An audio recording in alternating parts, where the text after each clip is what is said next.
ખરીફ પાક પર એમએસપી નક્કી, વ્યાજ સહાય યોજનાનું પણ એલાન, કેબિનેટ બેઠકમાં લેવાયા 5 મોટા નિર્ણય। 28 મે કેન્દ્રીય મંત્રીમંડળની બેઠકમાં 5 મહત્વપૂર્ણ નિર્ણયો લેવામાં આવ્યા હતા, જેની માહિતી કેન્દ્રીય મંત્રી અશ્વિની વૈષ્ણવે આપી છે। ખેડૂતોના કલ્યાણને પ્રાથમિકતા આપતા ખરીફ પાક માટે લઘુત્તમ ટેકાના ભાવ હેઠળ રૂપિયા 2,07,000 કરોડ મંજૂર કરવામાં આવ્યા છે। આ સિવાય ખેડૂતોને પોષણક્ષમ દરે લોન આપવા માટે વ્યાજ સહાય યોજનાને પણ મંજૂરી આપવામાં આવી છે। કેબિનેટ તરફથી 3 મુખ્ય પ્રોજેક્ટ્સને પણ લીલી ઝંડી મળી ગઈ છે, જેમાં આંધ્રપ્રદેશમાં 4 લેન બટવેલ નેલ્લોર હાઈવે, મહારાષ્ટ્રમાં 135 કિલોમીટર લાંબી વર્ધા બલ્લારશાર રેલવે લાઇન અને મધ્યપ્રદેશમાં 41 કિલોમીટર લાંબી રતલામ નાગડા રેલવે લાઇન પહોળી કરવાની યોજનાનો સમાવેશ થાય છે। કેન્દ્રીય મંત્રી અશ્વિની વૈષ્ણવે પ્રેસ બ્રીફિંગમાં જણાવ્યું હતું કે ખરીફ માર્કેટિંગ સિઝન 2025-26 માટે લઘુત્તમ ટેકાના ભાવ મંજૂર કરવામાં આવ્યા છે, જેનો અંદાજિત ખર્ચ રૂપિયા 2,07,000 કરોડ થશે। આ ટેકાના ભાવ કૃષિ ખર્ચ અને કિંમતો આયોગની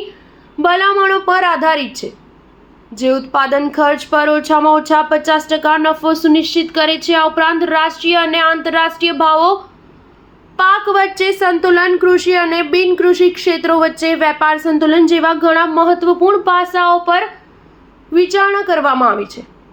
ખેડૂતોને કાર્યકારી મૂડીની સરળ ઉપલબ્ધતા સુનિશ્ચિત કરવા માટે વ્યાજ સબસિડી યોજનાને મંજૂરી આપવામાં આવી છે। આ યોજના પર 15,642 કરોડ રૂપિયા ખર્ચ કરવામાં આવશે અને આ હેઠળ કિસાન ક્રેડિટ કાર્ડ દ્વારા ખેડૂતોને લોન આપવામાં આવશે।